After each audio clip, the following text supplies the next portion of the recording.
Това, приятели, не е нормална макара. Това е една от най-странните макари на пазара.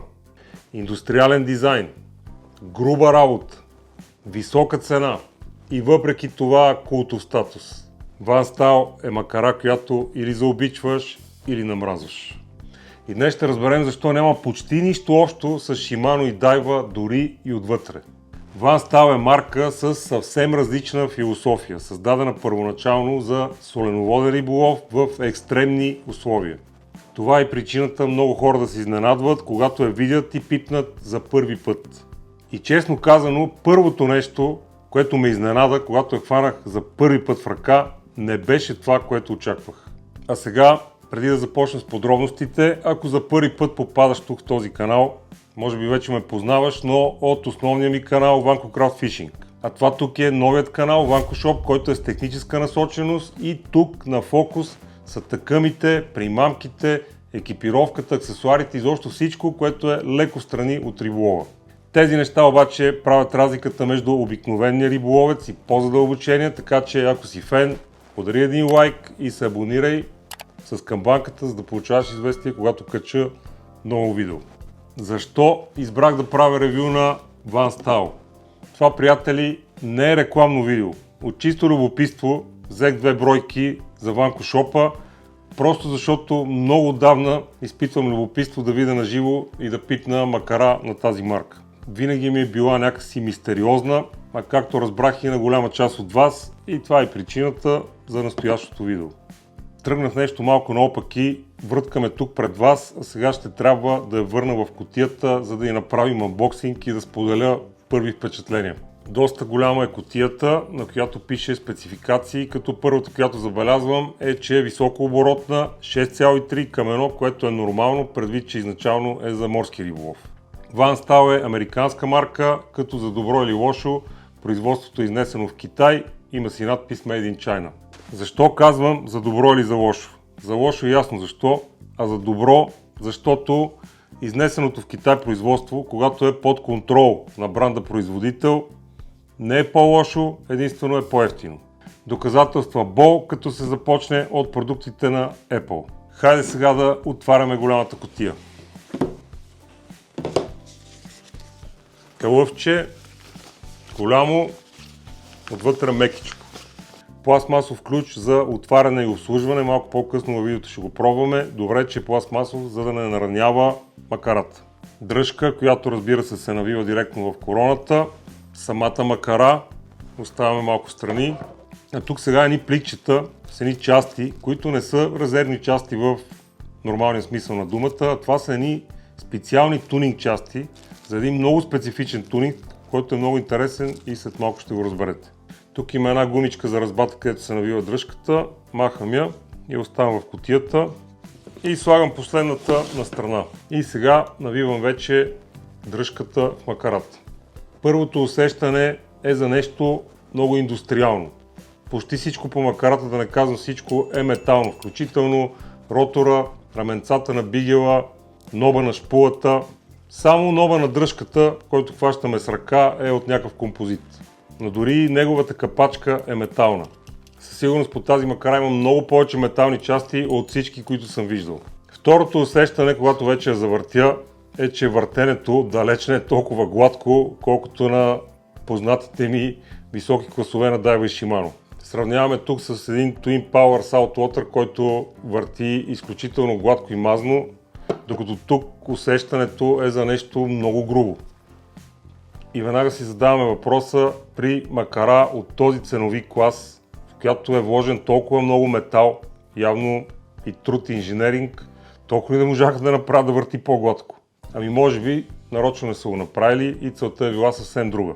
Трето нещо, което ми прави впечатление е, че осцилацията е изключително бърза. Вижте колко бързо мърда шпулата напред-назад, когато въртя. Това означава, че ще нарежда влакното изключително кръстосано, с кръстосани намотки и това ще го видим малко по-късно, когато и навием влакно. Авансът има много приятен звънлив звук.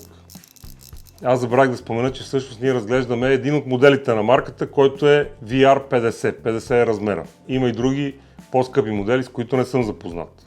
но общо взето, доколкото знам, всичките си приличат. А това тук в тази кутия е по-големия размер, VR75. Нека сега да видим дали наистина и колко е по-голям. Тялото е едно и също. Да, роторът е абсолютно един и същ, само шпулата на VR75 е малко по-голяма. Заради простотата си, може би има едно усещане за по-добър контакт с предавката и с всичко, което се случва. Най-вероятно ще има и добро усещане с примамката. Директно предаване на информацията в ръката. И днешното, което всъщност най-много ме изненада при този VanStyle VR50, когато го хванах за първи път в ръка, е, че въпреки първоначалното очакване, той никак не е тежък, даже е много лек. 8,9 унции, което е 252 грама. За сравнение, този Twin Power Saltwater 4000, чийто размер горе-долу отговаря на VanStyle VR50, тежи 350 грама, това е с 100 грама повече. И така веднага изниква въпроса, как така пък цялата е метална, пък не е чак толкова тежка. Отговорът всъщност е много лесен, най-вероятно тази макара е с много просто устройство и няма толкова много части, затова и не е толкова тежка.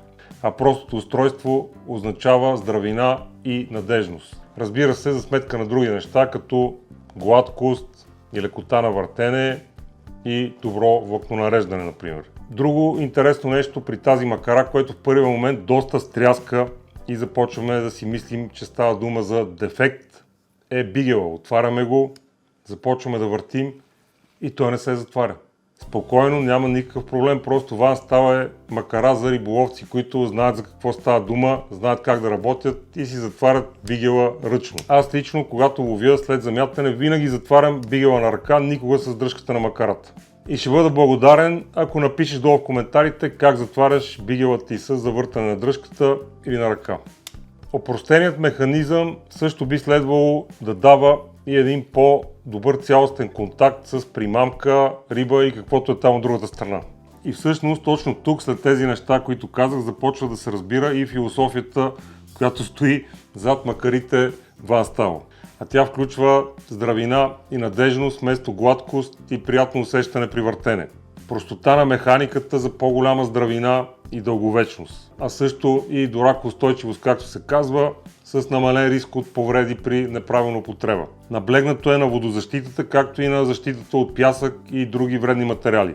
Това предполага да позволява и повече немърливост. Може да натопите във водата, да изпуснете върху пясъка, без това да се отрази на работата й. Предназначена за соленоводен риболов и с опростена поддръжка, което ще разберем дали е така след малко. Тези неща, които изборих сега, не са мои лични заключения, това е философията на марката. И при всичките тези разлики с макарите, с които сме свикнали, няма как да не отворя, за да видя какво пък отвътре е толкова различно. Преди да отворя обаче, нека да видим за какво са частите в пликчетата. Това са BLS части, чрез които се маха бигела на макарата. Ролката, разбира се, си остава и влакното продължава да минава през нея, просто го няма бигела, самата скова. Смисъл явно е да бъде още по-проста и обикновена. Възможно да има и някакъв друг смисъл, който на мен лично ми е неизвестен. Ако ти се сещаш, напиши го долу в коментарите. След като бигела се махне, ротора се променя му се центъра на тежестта и баланса и това трябва да се оправи с някакви тежести, които са тук и се монтират някъде по ротора. Дали наистина има смисъл от този BLS режим, нямам идея, а няма и да задълбавам повече.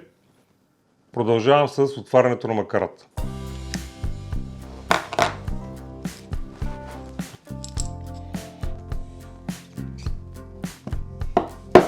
Шпулата. Единият край на ключа явно е за отвиване на ротора. Да. Отвива се като на Shimano. Колко хитро с специален пластмасов ключ. Ето го елемента, който се навива. И сваляме ротора. Тази противотежест най-вероятно се сменя, когато се прави BLS. Това няма да го правим сега, не е толкова интересно. Вижте само колко е просто всичко. Това е някакъв монокок, както е при новите дайви. Отваря се с този специален ключ. За разлика от дайва, тук са си дали ключ. Отново отвиването е по посока на часовниковата стрелка. По посока на часовниковата стрелка се отвива страничния капак. И директно вадиме короната. Директно короната излезе. Близо 39 мм е короната. Страничният капак си има гумено уплътнение, разбира се. Супер простата осцилация. Виждате къде е S-образния канал. И тук директно пъпката, която е на короната, влиза в S-образния канал. Няма паразитка, няма никакви допълнителни усложнения. Супер просто и елементарно. Тази пъпка тук влиза в канала и движиш пулата напред-назад. Няма направляващи, има две ролки тук. Супер просто, ето го и пиньона. Супер лесно за обслужване с един пластмасов ключ. Отвиваме, сваляме короната. Короната, разбира се, е някаква фрезована, много тежка е. Не знам от какъв материал е. Във възела, където антиревърса, също е много добре уплътнено, за да не влиза вода и аз даже няма да го отварям, да не наруша уплътнението тук. Това е всъщност абсолютна простота, която дава здравина и по-добър контакт, защото де-факто короната, която въртиме с ръка, има директен контакт с уста, не чрез паразитка. За да се сглоби, уплътнението трябва първо да се сложи тук. Сигурно забелязвате, че короната няма ос от другата страна, не е подпряна от другата страна. Има два лагера, но и двата са от страната на дръжката, вътре има един малък и този. И двата лагера на короната са тук от тази страна. Доста странно ми е, но явно работи. Като създава ограничението, дръжката да може да бъде само от едната страна. В случая това е макара за лява ръка. Тоест, ако въртиш с дясната ръка, трябва да си вземеш макара за дясна ръка. Тази, която съм взел аз, си е за лява ръка. И сега вече навиваме капачето, затягаме. И след като отворих, много хора обаче се чудят как реди влакното този Ванстал. Ами, нека да видим. Ще навия влакното от Twinami, което е 1,5, по-дебело на спинингова макара, просто нямам. Предвид реализацията на осцилацията, очаквам намотката да не е много красива. Със сигурност няма да е, но със сигурност и не прави проблеми. Ами това е, стигнах до подложката и спирам до тук, няма да пълнеш пулата, просто колкото да се види. Намотката в никакъв случай не може да се каже, че е красива, направо си е грозна спрямо тази на Shimano, но определено няма да прави проблеми като бради с тази толкова кръстосана осцилация и проблемът тук е чисто естетически. Просто няма как при тази проста реализация на осцилацията да се получи хубава намотка. Невъзможно е това. Връщам си сега влакното на Twin Power и продължаваме. А ако си фен на риболовните макари като цяло, видеото в този канал, в което има най-много гледания и най-много интерес, е 5 мита за риболовните макари. Оставям го ей тук горе вдясно. Добре, вече разглобихме, навихме влакно и го развихме и разбрахме защо е толкова различна. Но най-важният въпрос остава. За кого е подходяща и за кого не е подходяща тази макара? И има ли изобщо смисъл да я сравняваме с познатите Shimano и Daiwa? Подходяща е за риболовци, които търсят инструмент от типа работен кон, а не бижу, което да въртят с кеф. Подходяща е също за риболов в екстремни условия, например когато ще я топим в морска вода или пък ще хвърляме по пясък. Подходяща е също и за големи ентусиасти, които имат адски много макари и искат да имат и такава. Не е подходяща за теб, ако търсиш много мазно и гладко въртене и леко и очакваш усещането, което вече имаш от Daiwa и Shimano. Когато врътна Shimano-то, а след това Ванстала, все едно въртя мелница за кафе. Много грубо усещане, което обаче не бих казал, че е неприятно. Просто е грубо. Не е подходяща също, ако практикуваш по-лек спининг, просто защото Ванстал е бранд, който се е специализирал в макарите за по-тежък морски спининг. Подходяща е също за риболовци, които по една или друга причина не си пазят тъкъмите. За много колеги тъкъмът е просто един инструмент и нищо повече. В това число попадат и всички, на които не им се занимава с по-често и отговорно обслужване.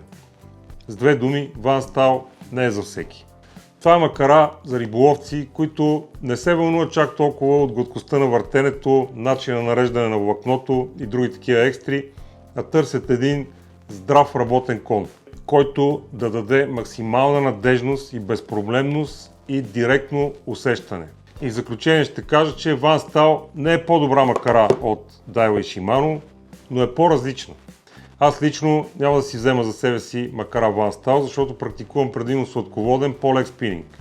Но ако практикувах по-тежък морски, най-вероятно бих си взел една за допълнение към Давид и Шиманата. Това беше от мен, приятели. Надявам се видеото да е било информативно и да ви е харесало. Да ви е отговорило на някои въпроси и да е задоволило любопитството ви към тези макари, както задоволи моето. Бъдете здрави и до скоро!